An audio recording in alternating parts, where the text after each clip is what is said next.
Assalamualaikum warahmatullahi wabarakatuh. Bismillahirrahmanirrahim. Kita mulai untuk materi hari ini. Kita akan membahas tentang design for the environment. Jadi bahasan concurrent engineering kali ini kita akan membahas tentang bagaimanakah cara merancang dari lingkungan yang ada di sekitar dari proses produksi dalam perancangan satu produk.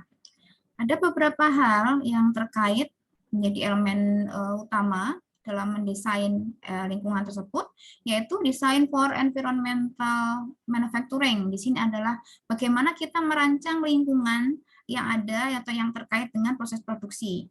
Kemudian bagaimana merancang lingkungan yang terkait dengan proses packaging dari suatu produk tersebut, dan bagaimana merancang disposal and recyclability. Jadi bagaimana merancang tentang proses produk-produk yang nantinya menjadi produk yang disposal atau yang tidak terpakai lagi, dan juga produk-produk yang nantinya bisa untuk di-recycle atau digunakan kembali. Ini sangat penting karena ketika kita bicara tentang lingkungan, itu terkait bagaimana perusahaan atau produsen itu sudah menyiapkan bahwa apa yang dikerjakannya itu bisa memberikan pengaruh yang baik kepada lingkungan, jadi tidak mencemari lingkungan, kemudian juga mendukung dari pelestarian lingkungan, dan lain-lain. Kita mulai dulu dari dalam design for environmental manufacturing. Jadi ketika kita bicara tentang perancangan lingkungan dalam proses produksi, yang paling penting adalah harapannya di dalam proses itu tidak ada bahan ataupun proses yang nantinya mengandung racun, gitu ya, mengandung bahan-bahan yang mengandung racun atau mencemari. Kemudian harapannya juga menggunakan energi yang minimum, kemudian juga emisi yang minimum, kemudian juga harusnya bisa meminimalkan waste-nya, kemudian scrap-nya, kemudian juga produk-produk yang cacat itu bisa juga diminimalkan dalam pengerjaannya nantinya. Kemudian yang kedua untuk design for environmental packaging. Nah, ketika kita memproses atau membuat satu produk, pastinya kita membutuhkan suatu packaging, ya, packaging dari produk yang akan dijual nantinya. Nah, terkait juga yang pertama ini yang bisa diminimumkan itu adalah minimum of packaging material. Jadi, untuk membuat packaging itu harapannya kita menggunakan bahan yang tidak terlalu banyak. Kenapa? Karena itu sama saja kita menghemat adanya bahan-bahan yang diambil dari alam. Kemudian juga nantinya akan juga meminimalkan adanya buangan, gitu ya, karena kalau packaging itu nantinya akan dibuang yang itu takutnya nanti kalau terlalu banyak penumpukan akan terjadi pencemaran.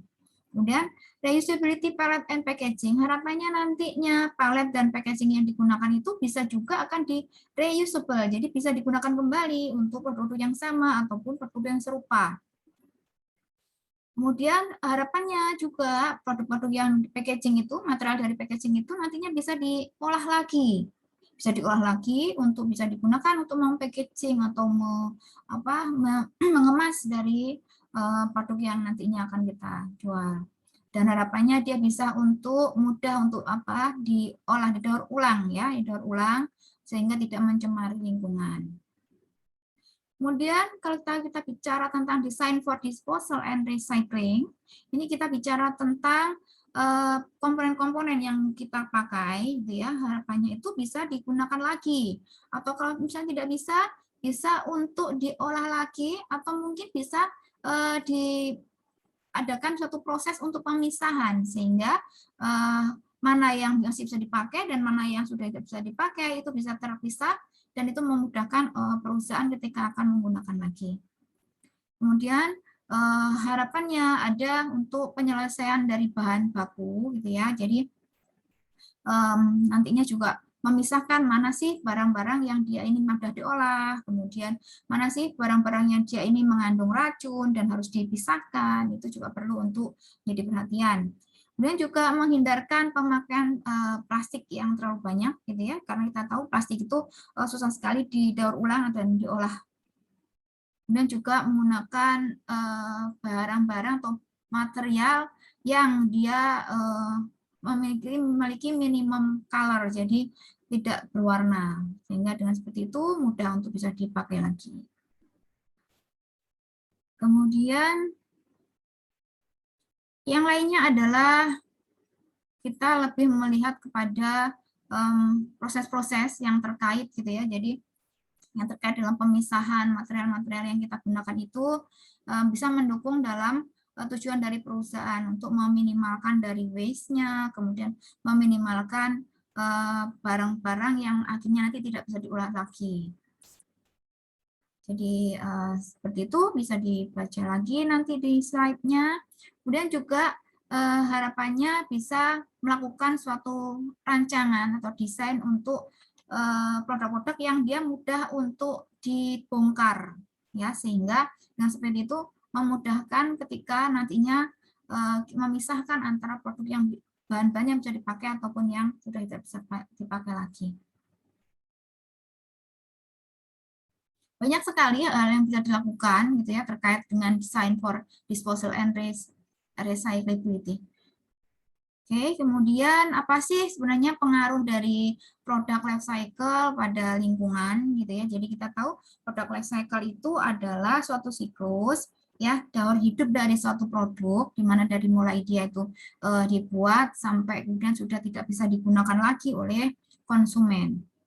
Nah, di sini untuk produk life cycle itu adalah tahapannya desain, kemudian manufaktur adalah ketika diproses, kemudian use and disposal ini adalah ketika digunakan dan ketika produk tidak digunakan lagi oleh konsumen. Nah, produk life cycle ini sangat berimbas kepada lingkungan karena di situ nantinya ketika produk tidak bisa dipakai lagi, maka kebanyakan konsumen itu sudah mengeletakkannya atau menaruhnya dengan bercampur dengan buangan gitu ya, dan itu akhirnya nanti akan menambah mencemari dari lingkungan.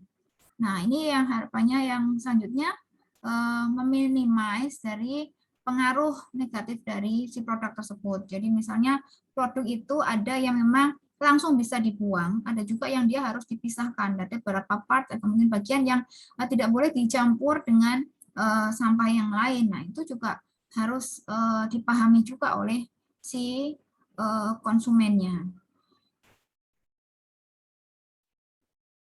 Nah, kita contohkan untuk case study ini adalah desktop komputer.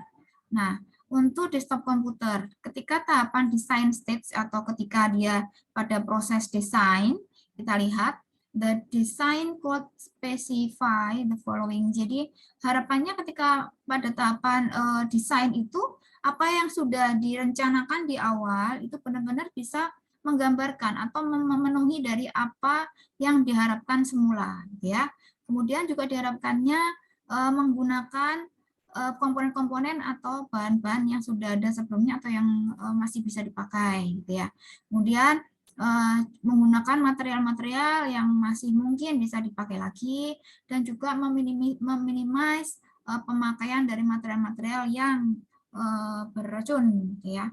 Nah, kemudian kalau di tahapan manufaktur atau di proses produksi, maka harapannya semua kegiatan itu nantinya bisa menggunakan bahan-bahan yang dia itu mudah untuk didapatkan di alam, gitu kan ya. Ataupun kemudian proses produksi itu diberikan kemudahan untuk proses untuk pembersihan dari proses manufaktur itu sendiri, kemudian meminimais dari transport atau perpindahan komponen atau material sehingga proses itu bisa berjalan dengan lebih lancar. Jadi di lantai produksi kalau misalnya proses itu berjalan lancar, maka waktu yang dibutuhkan untuk penyelesaian unit itu pasti lebih cepat. Kemudian harapannya juga bisa meminimalkan waste-nya. Jadi setiap perusahaan pasti punya prosedur gitu ya, prosedur yang berbeda di mana tujuannya adalah untuk meminimalkan supaya waste atau limbah yang nantinya dibuang itu bisa minimal. Kemudian pada tahapan use, ini adalah ketika produk itu dipakai, harapannya adalah produk tersebut menggunakan konsumsi power yang rendah, gitu ya, tidak terlalu tinggi. Contohnya kalau alat-alat elektronik ya dia tidak terlalu memakan banyak tenaga listrik, gitu kan, karena listrik pun itu adalah sesuatu yang sumber daya yang harus juga dijaga untuk pemakaiannya. Kemudian serviceable item, nah maksudnya ketika dalam proses penggunaan ini harusnya semua part atau bagian itu bisa dengan mudah untuk di-replace atau digantikan oleh bahan-bahan lain atau bahan pengganti yang mungkin sama gitu ya, sehingga tidak mudah untuk dibuang. Jadi tidak seenak saja atau misalnya sudah rusak langsung dibuang, tapi ada proses penggantian dengan materi-materi yang sama. Kemudian kalau tahapan disposal ini adalah ketika bagaimana perusahaan itu harus juga mempertimbangkan untuk mendesain suatu produk itu supaya dia mudah untuk dibongkar gitu ya. Jadi hal ini memudahkan juga untuk proses pembuangannya, kemudian juga bisa juga untuk mengidentifikasi mana sih yang masih bisa diolah dan mana sih yang memang harus dibuang gitu. Kemudian juga nantinya bisa meminimalkan dari pemakaian produk yang mungkin masih bisa digabungkan satu sama lain atau mungkin bisa diurai lagi, kemudian baru diolah dan kemudian diolah dan kemudian digunakan untuk proses selanjutnya. Nah, itu ada tahapan-tahapan disposal ataupun tahapan-tahapan, 4 tahapan ini adalah tahapan yang tadi kita sebutkan, yaitu pada product life cycle. Ini adalah hal-hal yang perlu jadi perhatian produsen ketika akan membuat satu produk gitu ya, yang terkait juga dengan concurrent engineering dan juga bagaimana penanganannya terhadap lingkungan. Itu yang bisa saya sampaikan hari ini. Terima kasih, saya cukupkan. Wassalamualaikum warahmatullahi wabarakatuh.